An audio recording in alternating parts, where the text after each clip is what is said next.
Une micro-voiture citadine révolutionnaire baptisée T25. C'est le dernier bébé de l'ingénieur britannique Gordon Murray, connu pour avoir conçu notamment les McLaren de Formule 1. La T25 se distingue avant tout par sa petite taille, idéale pour le stationnement et la conduite en ville. Autre caractéristique, elle consomme très peu, moins de 4 litres au 100 seulement.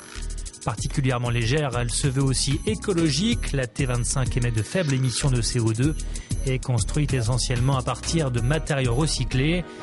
Pratique et esthétique, la T25 ne fait aucun compromis non plus sur la sécurité.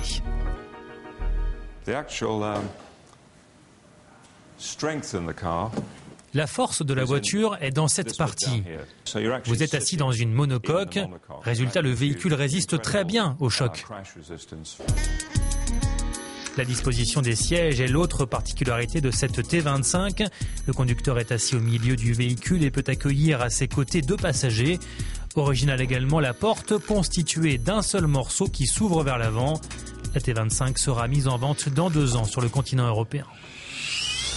Direction la Chine à présent. Pékin a trouvé la solution pour lutter contre les embouteillages. La solution, c'est ce bus surélevé qui enjambera bientôt les voies de circulation de la métropole chinoise. Ces bus pourront transporter plus de 1400 passagers. Ils circuleront sur des rails grâce à l'électricité et à l'énergie solaire.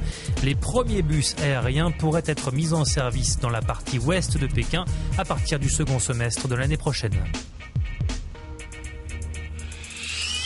Enfin, en Inde, un architecte d'intérieur a inventé un vélo écologique fabriqué en partie en bambou. Baptisé Bambike, ce 2 roues original pèse 3 kg de moins qu'un vélo classique dont le cadre est en métal. Son créateur pense avoir trouvé une solution intéressante pour aider l'industrie du vélo à réduire son empreinte carbone.